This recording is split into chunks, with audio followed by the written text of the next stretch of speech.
Israel के अखबार the Jerusalem post ने दावा किया कि ईरान के पलटवार की चेतावनी देने के बावजूद डोनाल्ड ट्रंप ने ईरान पर हमले का आदेश दिया था। अखबार के मुताबिक जंग से पहले अमेरिकी खुफिया एजेंसियों ने ट्रंप को रिपोर्ट दी थी कि अगर ईरान पर हमला हुआ तो वो खाड़ी देशों में मौजूद अमेरिका के ठिकानों पर हमला जरूर करेगा। स्ट्रेट ऑफ हॉर्मूज को भी बंद करने की आशंका जताई गई थी। रिपोर्ट में जो जेरूसलम पोस्ट की रिपोर्ट में दावा किया गया कि इस सब बातों की जानकारी होने के बाद भी ट्रंप ने अमेरिकी सेना को ईरान पर हमले का आदेश दे दिया था और ईरान पर हमले के बाद वही हुआ जो अमेरिका की खुफिया एजेंसियों ने अपनी रिपोर्ट में दावा किया था। 28 फरवरी को अमेरिका और इजराइल की सेना के हमले के बाद ईरान ने भी जवाब देना शुरू कर दिया। उसने खाड़ी देशों में मौजूद अमेरिका के सैन्य ठिकानों पर आत्मघाती ड्रोन दाग दिए, रॉकेट हमले कर दिए, मिसाइलों से हमले शुरू कर दिए।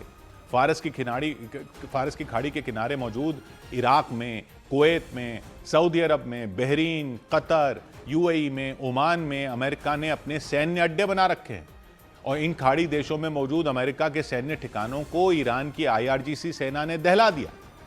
ईरान ने स्ट्रेट ऑफ हॉर्मूज को भी बंद कर दिया। इजराइल के अखबार द जेरूसलम पोस्ट ने दावा किया कि ट्रंप को ईरान पर हमले से पहले इसकी चेतावनी दी गई थी। उन्हें बोला गया था कि ऐसा होगा। अमेरिका की खुफिया एजेंसियों ने अपनी रिपोर्ट में ईरान के पलटवार की आशंका जताई थी। स्ट्रेट ऑफ हॉर्मूज को बंद करने को लेकर भी रिपोर्ट दी गई थी। इजराइल की मीडिया के मुताबिक उस खुफिया रिपोर्ट को ट्रंप ने अनदेखा कर दिया और रिपोर्ट के बावजूद ईरान पर हमले का आदेश जारी कर दिया। दावा किया गया ट्रंप को इसका अंदाजा नहीं था कि ईरान खाड़ी देशों में मौजूद अमेरिका के सैन्य ठिकानों को इस तरह निशाना बनाएगा। इधर न्यूज एजेंसी रॉयटर्स के मुताबिक हॉर्मूज गलियारे के बंद हो जाने की वजह से ईरान से नाराज खाड़ी देशों ने अमेरिका पर यह दबाव बनाया कि वो ईरान की ताकत जल्द खत्म करे, क्योंकि स्ट्रेट ऑफ हॉर्मूज के बंद होने से सबसे ज्यादा नुकसान खाड़ी देशों को ही हो रहा है। उनकी तेल सप्लाई ठप हो गई है। वो जो तेल सप्लाई करते हैं दुनिया को, वो ठप हो गया। स्ट्रेट ऑफ हॉर्मूज के रास्ते ही खाड़ी देश पूरी दुनिया में कच्चा तेल बेचकर कमाई करते, लेकिन जंग शुरू होने के बाद से ही ईरान ने समुद्री रास्ते पर कब्जा जमा लिया। रॉयटर्स के मुताबिक खाड़ी देशों ने अमेरिका पर दबाव बनाया कि वो जल्द से जल्द पूरी ताकत से ईरान को सबक सिखाए ताकि हॉर्मूज गलियारा खुल सके। रॉयटर्स के मुताबिक तेल कारोबार को हो रहे नुकसान से परेशान खाड़ी देशों ने अमेरिका से अपील की कि वो जंग को बीच में अधूरा ना छोड़े या अधूरा छोड़ने की ना सोचे, बल्कि ईरान की ताकत को पूरी तरह खत्म करके ही जंग को खत्म करे। रॉयटर्स के मुताबिक खाड़ी देशों ने पश्चिम एशिया की सुरक्षा के लिए ईरान की शक्ति को पूरी तरह खत्म करना बेहद जरूरी बताया। खाड़ी देशों का यह मानना है कि अगर ईरान के पास हमलावर हथियार बनाने की ताकत बची रही तो वो भविष्य में भी उनके तेल ठिकानों को, हॉर्मूज गलियारों को और सैन्य अड्डों को निशाना बना सकता है। इजराइल और अमेरिका के साथ ईरान की जंग 28 फरवरी को शुरू हुई। आयतुल्लाह अली खामनेई पर हमले के बाद ईरान इसी के बाद से आग बबूला हुआ है।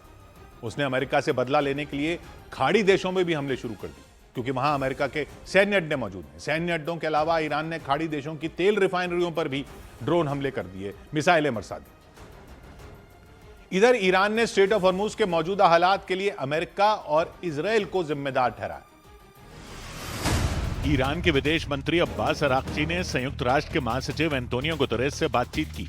इस दौरान उन्होंने स्ट्रेट ऑफ हॉर्मूज के मौजूदा हालात के लिए अमेरिका और इजराइल की तरफ से थोपे गए युद्ध को वजह बताया। ईरान ने अमेरिका को जमीनी हमले को लेकर चेतावनी दी। ईरान की सेना ने अमेरिका को आगाह किया कि अगर वो ईरान पर जमीनी हमला करेगा तो वियतनाम युद्ध जैसी उसकी स्थिति हो सकती है। वियतनाम युद्ध में अमेरिका को हार का सामना करना पड़ा था। अमेरिकी हमले में मारे गए ईरान के नौसैनिकों को अंतिम विदाई दी गई। कुछ दिन पहले श्रीलंका के पास अंतर्राष्ट्रीय जल क्षेत्र में अमेरिका की एक सबमरीन ने ईरान के एक युद्धपोत पर हमला कर दिया था और उस हमले में ईरान के कई नौसैनिकों की जान चली गई थी। इधर शिवालिक जहाज के बाद LPG से भरा एक और जहाज भारत पहुंच गया। नंदा देवी नाम का यह जहाज जामनगर के वाडिनार पोर्ट पर पहुंच चुका है। इस जहाज पर 46,000 टन से ज्यादा LPG भरी हुई। पश्चिम एशिया में छिड़ी जंग की वजह से यह जहाज स्ट्रेट ऑफ हॉर्मूज में फंस गया था। ईरान से अनुमति मिलने के बाद नंदा देवी जहाज भारत पहुंच गया। इस जहाज पर भारत का झंडा लहराता नजर आया। जहाज पर कुल 46,500 टन LPG लदी हुई बताई गई और वाडिनार पोर्ट पर मौजूद दूसरे जहाज में उसको ट्रांसफर किया गया। इसके बाद देश भर में एलपीजी की इसे यहां से सप्लाई की जाएगी। इससे पहले भारत का शिवालिक जहाज भी भारत आया। उस जहाज पर 44,000 टन एलपीजी लदी हुई थी। ये दोनों जहाज स्ट्रेट ऑफ हॉर्मूज में फंसे हुए थे, जहां से भारत में कच्चा तेल और गैस आती है, वहीं वही उसी स्ट्रेट ऑफ हॉर्मूज में, जिसको ईरान ने रोक रखा है, रास्ते को बंद कर दिया, जिसकी वजह से भारत में कच्चे तेल और गैस की सप्लाई रुक गई थी। ऐसे में भारत ने ईरान से बातचीत की, ऐसा बताया जा रहा है, और इसके बाद ईरान ने भारत के इन दो जहाजों को हॉर्मूज के गलियारे से निकलने की इजाजत दे दी। और इसके बाद शिवालिक और नंदा देवी जहाज स्ट्रेट ऑफ हॉर्मूज को पार करके भारत पहुंच गए। और जल्द ही भारत का तीसरा जहाज जगलाडकी भी भारत पहुंचने वाला है, ऐसी खबर है। ये जहाज शनिवार को यूएई के फुजैरा पोर्ट से रवाना हुआ था। कुछ ही घंटों में यह जहाज गुजरात के मुंद्रा पोर्ट पर पहुंच जाएगा, ऐसा बताया जा रहा है। इससे पहले भारत का शिवालिक जहाज गुजरात के मुंद्रा पोर्ट पर ही आया था और जगलाडकी जहाज भी वहीं पहुंचने वाला है। इस जहाज के जरिए 81,000 टन कच्चा तेल भारत आ रहा है, ऐसा बताया जा रहा है। जानकारी के मुताबिक जिस वक्त जगलाडकी यूएई के फुजैरा पोर्ट से रवाना हो रहा था, ठीक उसी वक्त वहां हमला हो गया था। हमले में जगलाडकी जहाज बाल बाल बचा था। उस पर मौजूद सभी भारतीय नागरिक भी सुरक्षित बच निकले थे। इन जहाजों के अलावा भी भारत के कई और जहाज स्ट्रेट ऑफ हॉर्मूज में अब भी फंसे हुए हैं। और जानकारी है कि स्ट्रेट ऑफ हॉर्मूज में भारत के लगभग 20 जहाज फंसे हुए हैं। उन जहाजों में 600 से ज्यादा लोग भी सवार हैं। इधर दिल्ली के जामिया नगर में हो रही सिलेंडरों की कालाबाजारी का भंडाफोड़ करने का दावा किया गया। पुलिस ने एक आरोपी को गिरफ्तार किया। उस आरोपी के पास से 62 घरेलू सिलेंडर मिले। ज्यादातर सिलेंडर भरे हुए थे, ऐसा बताया गया, जबकि कुछ खाली भी थे। दावा किया गया आरोपी उत्तर प्रदेश से सिलेंडर लाकर दिल्ली में महंगे दामों पर बेच रहा था और पुलिस ने उसे गिरफ्तार कर लिया। पुलिस के मुताबिक पेट्रोलिंग के दौरान सामान ढोने वाली एक गाड़ी पर शक हुआ। इसके बाद पुलिस ने उस गाड़ी को रोका, गाड़ी के ड्राइवर से दस्तावेज दिखाने को कहा, लेकिन वो ड्राइवर कोई दस्तावेज नहीं दिखा पाया, ऐसा दावा किया गया। इसलिए उसकी गाड़ी की तलाशी ली गई और गाड़ी में कुल 62 घरेलू एलपीजी सिलेंडर मिले। उनमें 48 भरे हुए थे, 14 खाली थे। इसके बाद जांच तेज की गई। जांच में सामने आया कि वो आरोपी बिना रसीद के महंगे दामों पर सिलेंडर बेच रहा था। उत्तर प्रदेश के मेरठ से सिलेंडर लाया था और दिल्ली के जामिया नगर में बेच रहा था। उस आरोपी ने एक रोज पहले भी करीब 70 सिलेंडर बेचे थे, ऐसा दावा किया जा रहा। पुलिस के मुताबिक पूछताछ में आरोपी ने एक और व्यक्ति का नाम लिया।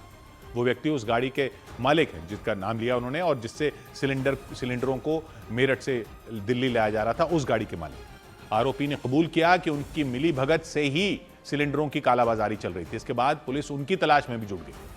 दूसरी तरफ उत्तर प्रदेश के बाराबंकी से हैरान कर देने वाला एक मामला सामने आया। वहां एक सरकारी स्कूल से सिलेंडर चोरी हो गया। सिलेंडर से स्कूल में मिड डे मील बनता था। आरोप लगा 2 चोर उस स्कूल की उसके रसोई का ताला तोड़कर वो सिलेंडर ही चुरा कर ले गए और स्कूल के पास एक खेत में छिपा दिया। और इस बात का पता तब चला जब एक व्यक्ति उस खेत के पास से गुजर रहे थे। उन्होंने चोर को खेत में सिलेंडर छिपाकर भागते हुए देख लिया था, ऐसा दावा। इसके बाद उन्होंने उस चोर का पीछा किया। पीछा करते करते सरकारी स्कूल तक पहुंच गए। इसके बाद उन्होंने अंदर जाकर देखा तो स्कूल की रसोई का ताला टूटा हुआ था और वहां रखा सिलेंडर गायब था। इसके बाद उन्होंने घेरेबंदी कर उस चोर को पकड़ा और पुलिस को फोन किया। पुलिस ने वहां पहुंचकर चोर को हिरासत में ले लिया और खेत में छिपाया गया सिलेंडर भी बरामद कर लिया।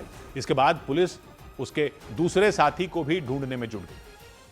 उधर उत्तराखंड के देहरादून में सिलेंडरों की कमी होने से इंडक्शन कुकटॉप की बिक्री बढ़ गई।